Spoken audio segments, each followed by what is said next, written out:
What if I told you that everything you learned about ancient history might be wrong? What if human civilization is thousands, maybe even tens of thousands of years older than we've been taught? For decades, we've believed a simple story.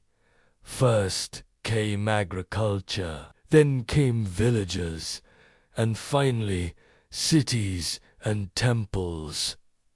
But what if that entire timeline is backward? Deep in modern day Turkey lies a site that shatters this narrative. Betli Tepe. It is a massive complex of intricately carved stone pillars, built over 11,000 years ago. That's more than 6,000 years before Stonehenge and the pyramids. The truly mind-blowing part, it was built by hunter-gatherers, people who supposedly hadn't even invented farming yet were building monumental religious structures. This discovery suggests that a shared belief system, a complex society, came before settled agriculture. It flips our entire understanding of human progress on its head. And Göbekli Tepe isn't an isolated case. All over the world, we're finding evidence of civilizations that seem to have appeared out of nowhere, far earlier than the history books allow. But it's not just the age of these sites that's baffling. It's the technology. Look at ancient structures like the Pumapunku Temple in Bolivia. The stones there are cut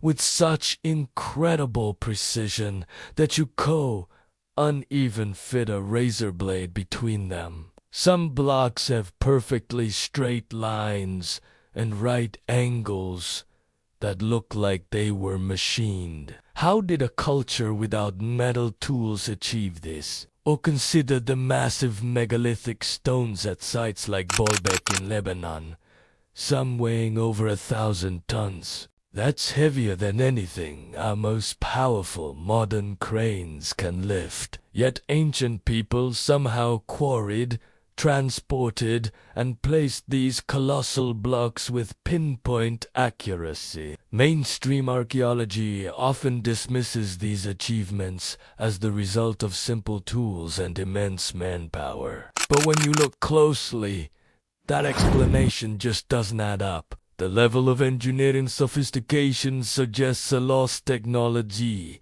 a forgotten knowledge that defies our conventional understanding of the past. Are we expected to believe that people using copper chisels and stone hammers created structures that challenge our own 21st century capabilities? It feels like a crucial part of the story is missing. These aren't just impressive feats of labor. They're re-evidenced of a level of scientific and engineering know-how that simply shouldn't have existed back then. Now, let's zoom out and look at the bigger picture. If these ancient cultures were isolated, their strange similarities would be a massive coincidence. But they aren't isolated. All across the globe, in civilizations separated by vast oceans and thousands of years, we see the same recurring symbols, architectural styles, and myths. Think about pyramids. We find them not just in Egypt, but in Mexico, Cambodia, and China. Or consider the striking similarities in flood myths, from the Epic of Gilgamesh in Mesopotamia to the stories of Manu in India and Deucalion in Greece.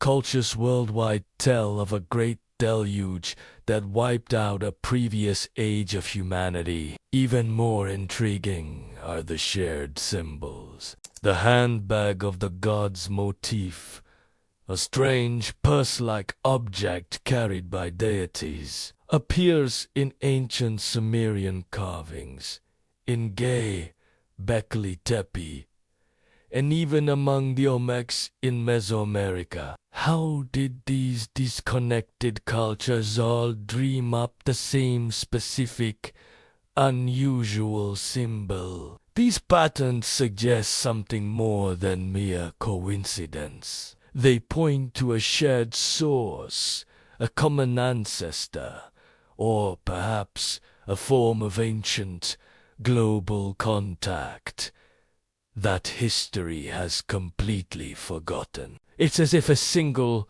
foundational culture left its fingerprints all over the world. A mother civilization whose legacy can be traced through these common threads. The plot thickens when we look at artifacts that seem completely out of place in time. We have what are called UPART's out-of-place artifacts. For example, the Antikythera mechanism, a 2,000-year-old analog computer found in a Greek shipwreck. It could track astronomical positions with a complexity that wasn't seen again for over 1,000 years. Or consider stories of ancient Indian texts describing flying machines called vimanas, or tales of thunderbolts that sound remarkably like advanced weaponry. Then there are the underwater ruins. Off the coasts of India, Japan, and in the Mediterranean, divers have found entire submerged cities. The city of Dwarka off the coast of India is dated by some to be over 9,000 years old. In Japan, the Yanaguni Monument is a massive underwater rock formation with flat terraces and sharp angles that look strikingly artificial. If these are man-made structures, they would have been built before the end of the last ice age, a time when sea levels were much lower. This would mean that organized civilizations existed long before our accepted timeline, only to be swallowed by the rising waters as the glaciers melted. These discoveries are direct physical evidence challenging the start date of human civilization, pushing it back into a much deeper, more mysterious past. So, with all this compelling evidencing possible engineering, global patterns, out-of-place artifacts, and underwater cities, why?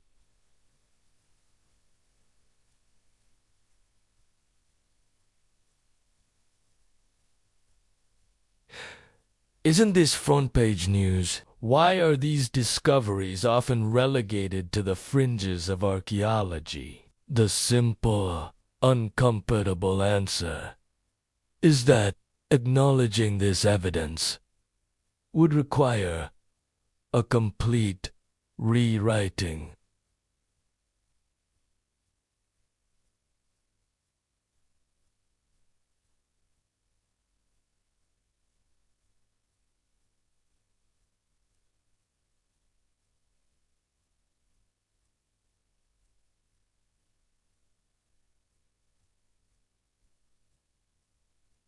Also, everything we think we know about our origins, our evolution, and our ancestors would have to be For many in the academic world, this is a terrifying prospect. Careers have been built on the current model of history. Textbooks, university courses, and entire fields of study are based on it. To admit that a highly advanced civilization might have existed 12,000 years ago or more is to challenge the very foundation of their life. Work. Funding for archaeological digs is often tied to research that supports established theories, not research that seeks to dismantle them. Researchers who dare to explore these controversial topics are often labeled as pseudo-archaeologists. risking their reputations and careers. It's a system that, by its very nature, tends to preserve the status quo and ignore evidence that doesn't fit, no matter how compelling it is. So, let's put all the pieces together. What story does this evidence tell? It paints a picture of a forgotten chapter in the human story. A story of a great global civilization that may have flourished during the last ice age. A civilization that was sophisticated, technologically advanced, and globally connected. They built monuments that still defy our understanding. They mapped the stars, and they left a legacy that echoes in the myths and symbols of cultures all over the world. And then, something happened.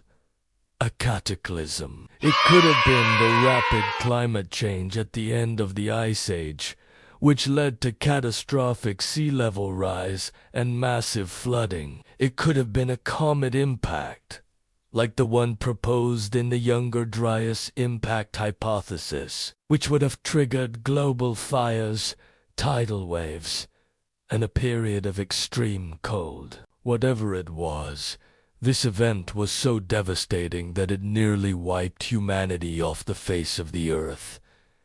This advanced civilization was erased, its cities drowned or buried, its knowledge lost. Only a few survivors remained, scattered across the globe, holding on to fragmented memories of their glorious past, which were then passed down as myths and legends. We, the civilizations of the last few thousand years, are not the first. We are the inheritors, the survivors, rebuilding from the ruins of a world that was lost. This idea fundamentally changes how we see ourselves. It means that human history isn't a simple, linear progression from primitive to advanced. Instead, it might be a cycle of rising and falling, of gaining knowledge and losing it. We aren't necessarily the pinnacle of human achievement. We may just be the latest chapter in a much,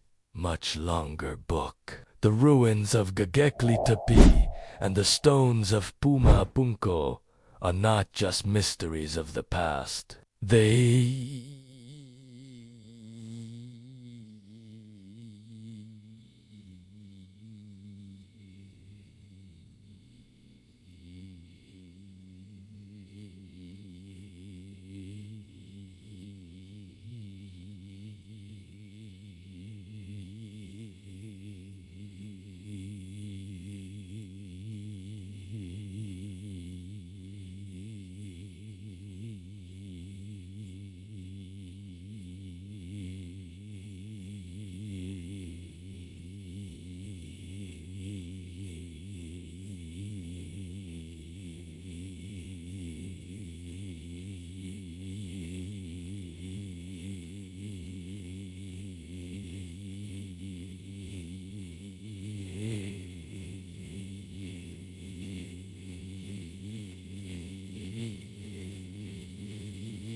remind us that we may have been greater than we remember, and that the story of humanity is far more complex, ancient, and extraordinary than we have ever dared to imagine. The question is, are we finally ready to listen? The evidence is mounting, and it's becoming harder and harder to ignore. Perhaps it's time to look at the past with fresh eyes and an open mind, to piece together the fragments of our lost history, and to finally uncover the truth of where we really come from. Thanks for watching, and if this made you think, make sure to like, subscribe, and hit the bell for more explorations into the mysteries of our past.